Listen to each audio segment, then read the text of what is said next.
Hello friends, welcome to Saga Thursday, the show all about the skirmish miniatures game from Studio Tomahawk.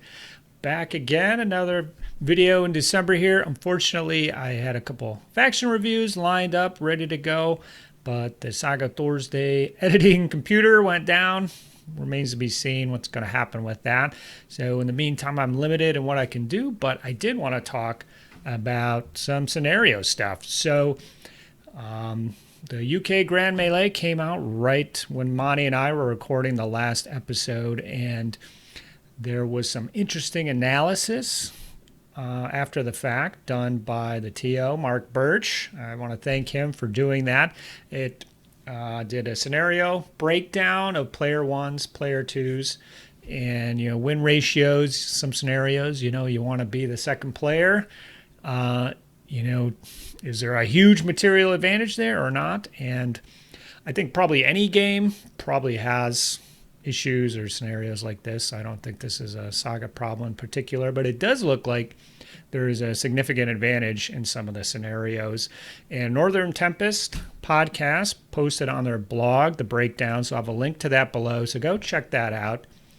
Monty and I are going to be talking about scenarios pretty soon here. And basically, I'm kind of on a mission here, looking to get some new Saga scenarios out there.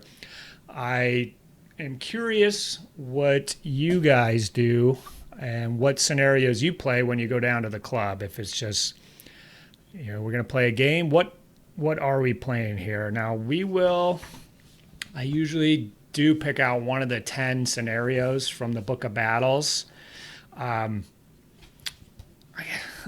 There's something with each one of these that kind of have a little tiny beef, making each one of these scenarios not perfect in my book. And I think I might make it a goal to try to make them perfect in my eyes, my vision, and I think I will probably do that and post one next week. I guess my perfect Saga scenario has a little something to it. It's not Clash of Warlords, because we have defensive armies and they need an incentive to come out and play.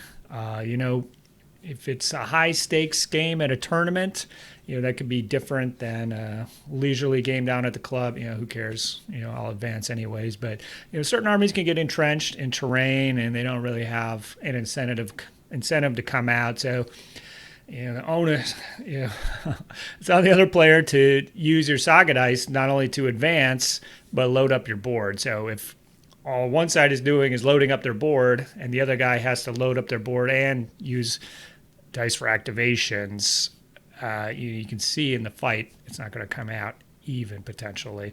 I don't know, so some rambling thoughts there. So my perfect Saga scenario has a little something where you're coming out to the middle.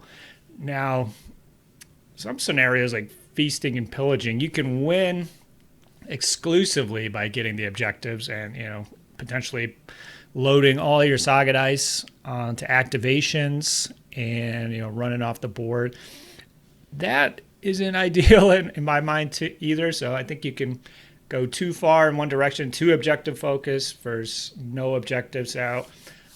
I like scenarios a little in between there, and I don't think there are really a lot of them in this big book here. So I'm going to be coming up with a couple. But in the meantime, I'm just curious what you guys play. What are your favorite scenarios out of the 10 here? And which ones do you really hate to play or need some kind of adjustment in your mind? I'd be really grateful if you commented below. I have events coming up, so I'm looking for the right blend of scenarios to use and the adjustments that need to get made. So provide your feedback now to help make any events that I run better, including Age of Magic at ADEPTICON. It's very likely the next video in December will also be a short one like this on a very specific topic, but it's kind of fun to mix it up once in a while. So I appreciate your thoughts, and I'll talk to you guys next time. All right, bye-bye. Saga! If you'd like to see more Saga content, consider joining the Heathen Army over on Patreon or popping on down to the Saga Thursday Discord server. Links below. Thanks, guys.